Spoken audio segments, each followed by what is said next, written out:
residents, families, and friends, welcome to the Rusty Chords presentation of caroling with many traditions. In today's show, the Rusty Chords and our special guests will answer that pressing musical question, what is a carol? In addition, we hope you wore your singing shoes, because there's going to be singalongs. To start, our 30 carolers of the Rusty Chords perform from the classical tradition, music by the Italian composer Antonio Vivaldi, titled Come and Be Joyful.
St. Nicholas and Santa Claus. I call them Santa carols. Now they're very confused because there was this guy in the 3rd century AD. You hear of him much more in the Eastern Orthodox Church than the Roman Church, called St. Nicholas. Nicholas of, I can't remember, it's an area that's in Turkey now. And he became a saint because he took care of widows and orphans, and he bought people out of slavery. And for that, he was made a saint. And many Eastern churches are named after St. Nicholas. For instance, in Kyiv, Ukraine, you've heard plenty about Kyiv lately, the second oldest church in that city is St. Nicholas Cathedral. But then about 200 years ago, this guy shows up in literature. He's jolly and he rides a sleigh and he brings gifts around. And he's called Santa Claus. And yet in song, for instance, the 2 songs we're going to sing, he's called both St. Nicholas and Santa Claus. Are they one and the same? You can answer. The original in the English-speaking world was Father Christmas. If you are Scandinavian, Sinterklaas is another one of those guys that runs around in the snow. But Father Christmas was a guy who kind of looked like an elf. He wasn't a big jolly guy. He kind of looked like a little tiny elf. And he would bring you a coal and put it in your stocking. But back then, coal was kind of a good thing because it would help keep your house warm.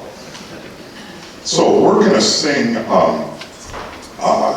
Jolly Old St. Nicholas, which calls him St. Nicholas and Santa Claus.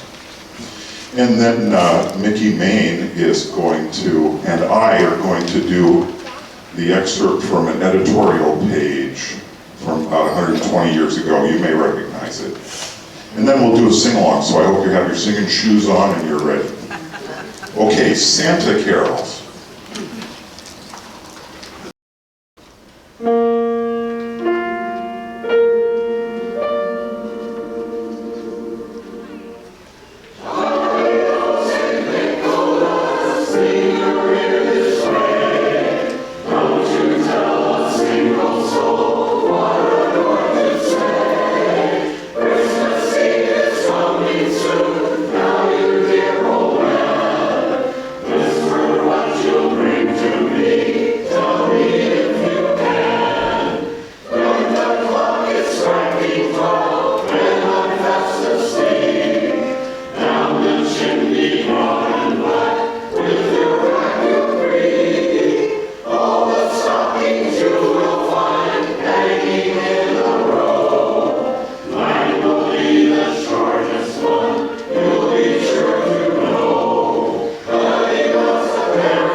September 21st, 1897. Dear editor, I am 8 years old. Some of my little friends say there is no Santa Claus.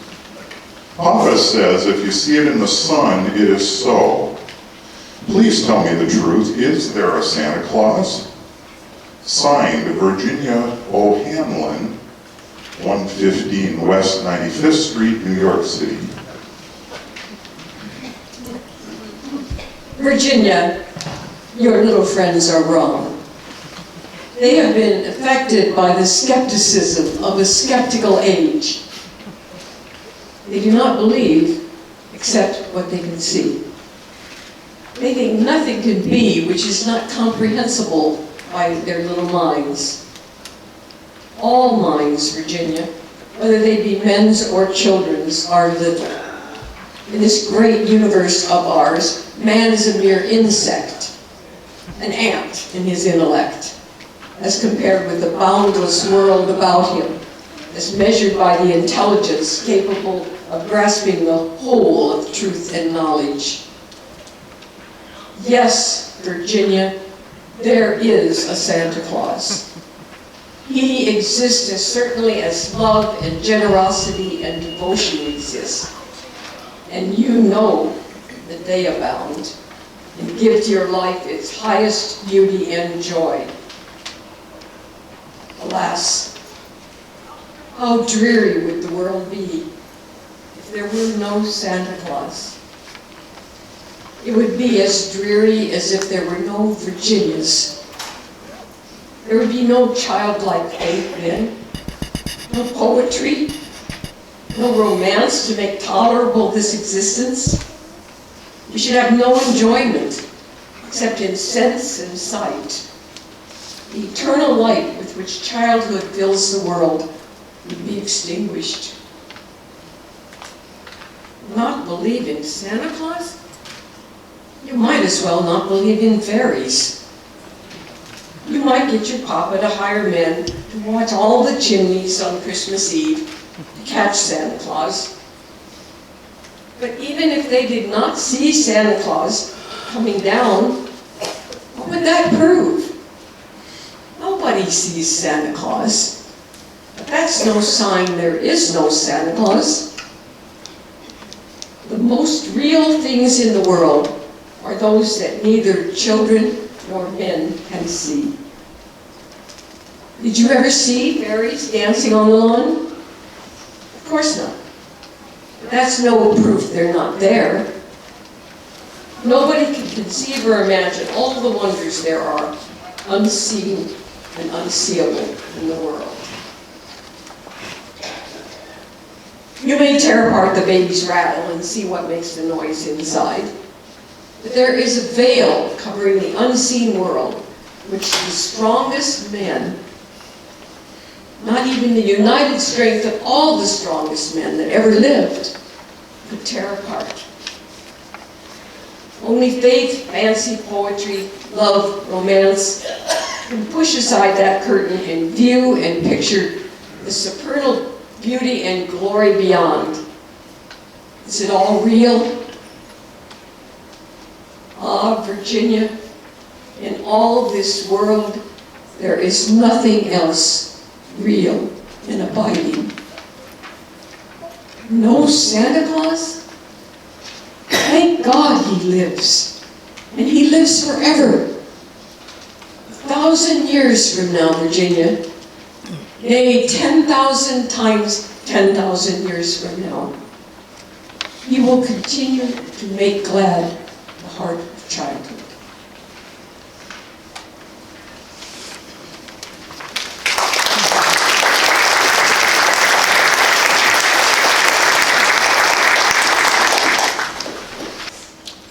Okay, are you ready to sing?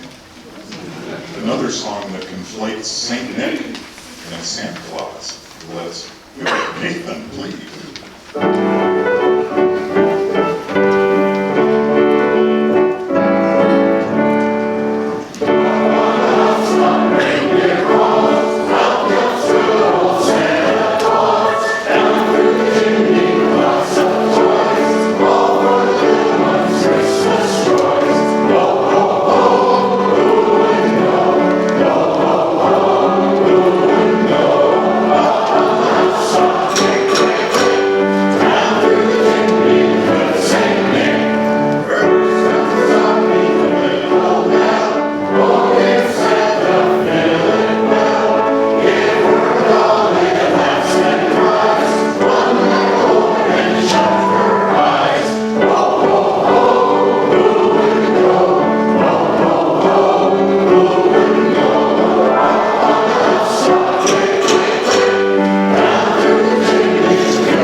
So I want to get the story right for our next carol. The premise, you go down to your local livery stable and you rent a fast horse.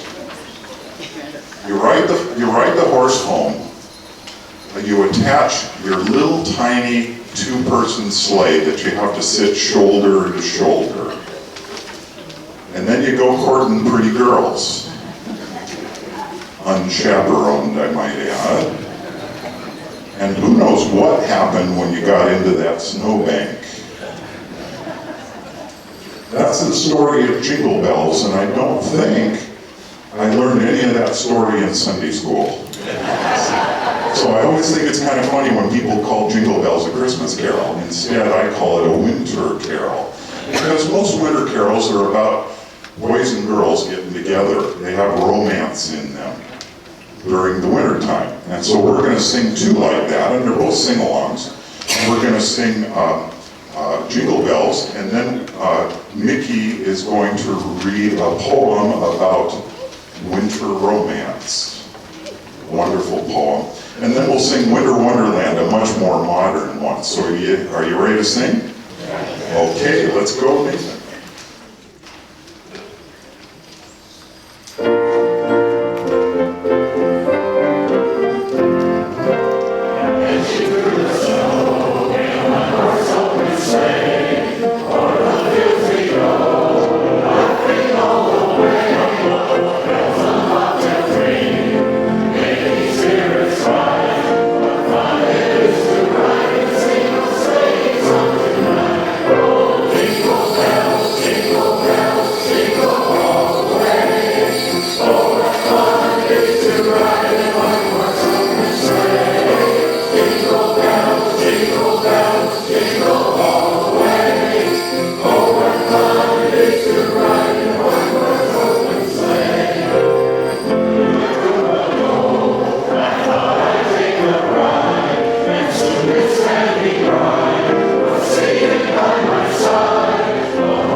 This is a poem called MidWinter Bluejay by Sara Teasdale. Crisply, the bright snow whispered, crunching beneath our feet. Behind us, as we walked along the pathway, our shadows danced, fantastic shapes in vivid blue. Across the lake, the skaters flew to and fro, with sharp turns weaving a frail, invisible net. In ecstasy, the earth drank the silver sunlight. In ecstasy, the skaters drank the wine of speed. In ecstasy, we laughed, drinking the wine of love. Had not the music of our joy sounded its highest note? But no, for suddenly, with lifted eyes, you said, "Oh, look! There, on the black bough of a snow-flecked maple, fearless and gay as our love, a bluejay cocked his crest. Oh, who can tell the range of joy or set the bounds of beauty?"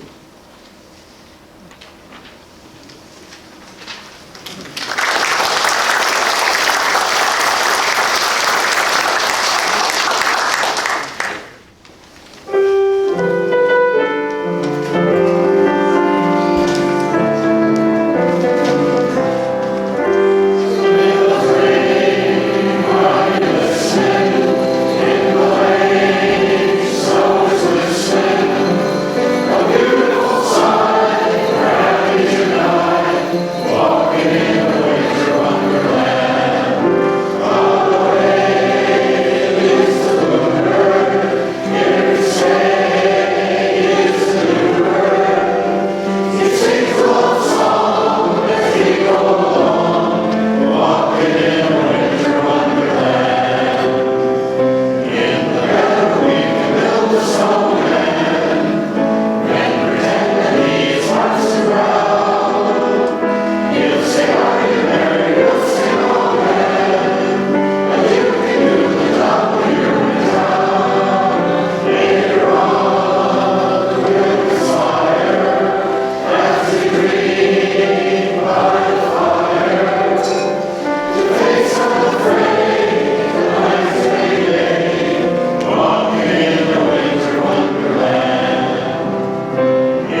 Bronze Age farmers who populated Scandinavia and the British Isles built stone calendars to mark the seasons of planting and harvesting.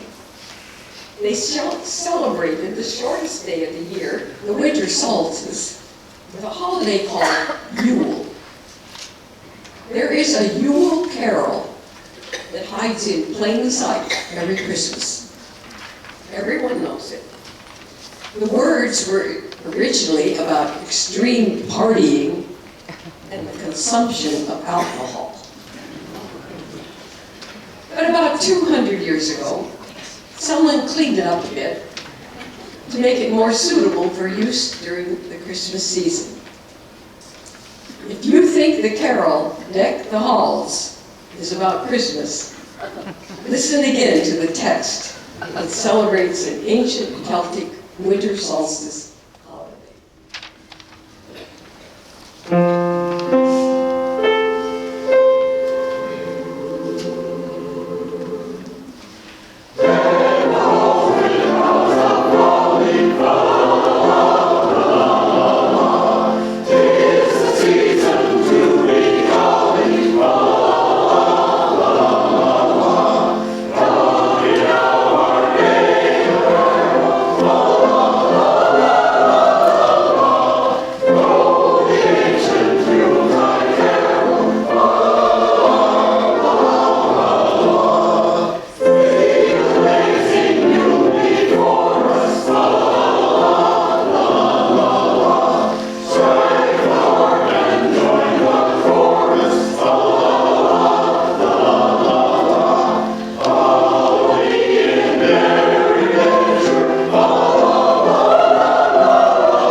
Hanukkah begins on December 18th this year.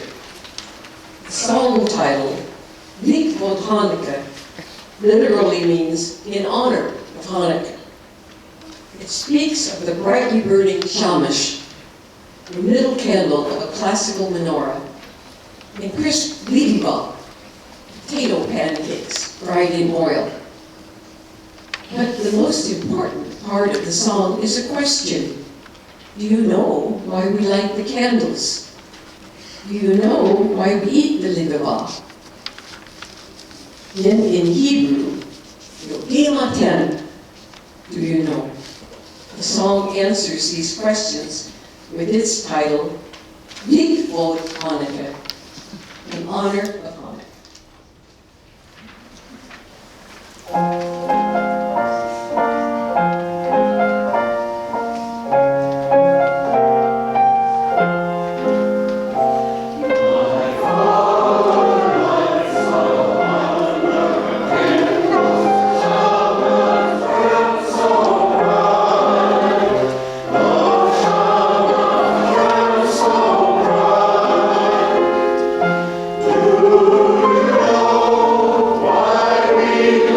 Light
some Christmas carols.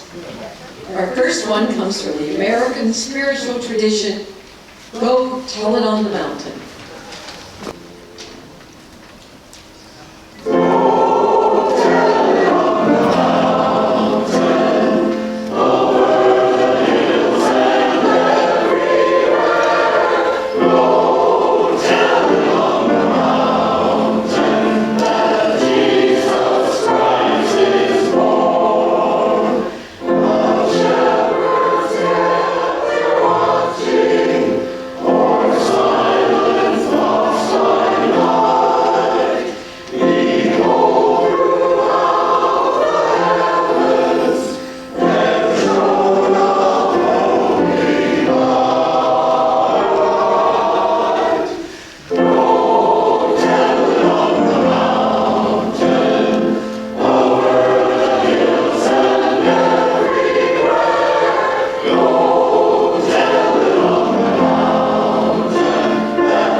Christina Rossetti, called In the Bleak MidWinter.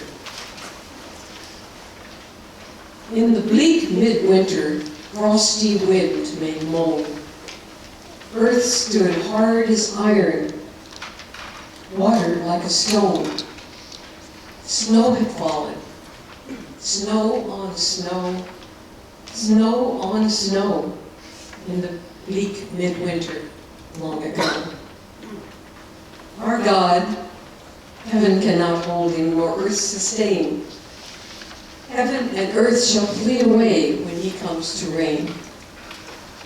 In the bleak midwinter, a stable place sufficed, the Lord God Almighty, Jesus Christ. Enough for him, whom cherubim worship night and day, a breast full of milk, and a manger full of hay. Enough for him whom angels fall down before, the ox and ass and camel which adore. Angels and archangels may have gathered there. Cherubim and seraphim thronged the air, but only his mother, in her maiden bliss, worshiped the beloved with a kiss. What can I give him, poor as I am? If I were a shepherd, I would bring a lamb. If I were a wise man, I would do my part. Yet, what can I give him? Give my heart.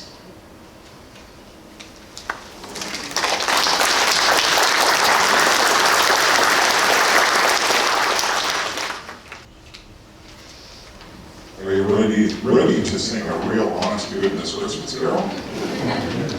I told the Rusty Chords that they could sing any combination of melody or harmony or anything else they wanted to sing Silent Night. And you can too. So join us while we do Silent Night. Oh,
big finale is coming up. First, a few words and thank yous. If you look at the back page of your program, you will see the names of all the Rusty Chords. That includes 2 or 3 who didn't sing with us today because they weren't feeling well, but even if you're not up on stage, you are a Rusty Chord. Yes. Also, the names of our special guests, the ukuleles, who are going to play in just a little bit. I want to thank our Master of Ceremonies, Mickey Main.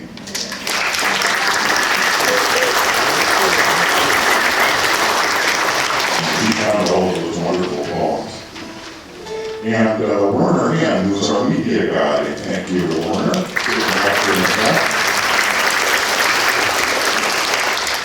In December, this room is getting reset, put up and torn down almost every day by the temporary housekeeping staff. So if you see a person who's doing work to keep the place together, please give them a thank you for us. They're doing a lot of work.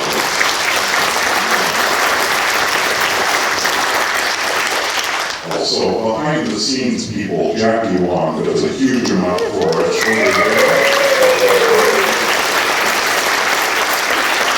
Also, Diane Mortensen, I saw her at the beginning, but I don't think she's here right now. Diane?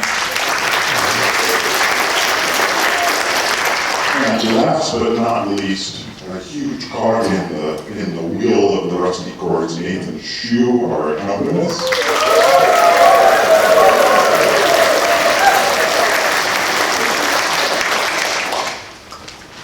I told this group, I asked them, are they old enough to remember Bing Crosby?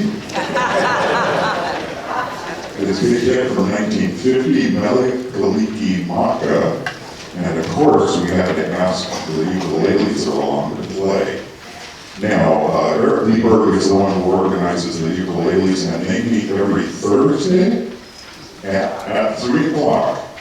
If you are interested in the ukulele, you say, well, I don't have a ukulele. Well, Eric can set you up. That is not a problem. The group is actually a little bigger than this. A couple of other players are out singing with us, which is why they tend to be a little larger.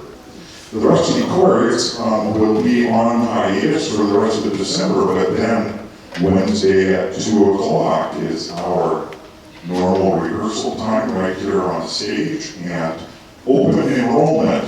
People who are interested in singing with Rusty Chords are encouraged to come to our first 2 rehearsals. I think it's January 4th and January 11th. If you're a person who's interested in singing, that's your chance to try it out. We'll have extra folders, and there's no obligation. You can come and visit, sit with the group if you want, and if you feel like it's not for you, nobody will be upset at you. And you'll have had the wonderful opportunity to sit with these people while they're learning the music. Also, our rehearsals, and we'll be starting up again on January 4th and going all the way through June, our rehearsals are always open to anyone who wants to come and listen and find out how this group puts together a concert. I guarantee you there's no bad language from the conductor. There's usually a little bit of laughing and people having fun, and that's the way I like it to be. So let's do our big Hollywood ending here with the ukuleles and Mele Kalikimaka. Oh, sweet.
all the Rusty Chords really appreciate what Gus and May do for us every Wednesday. Give us a cheer.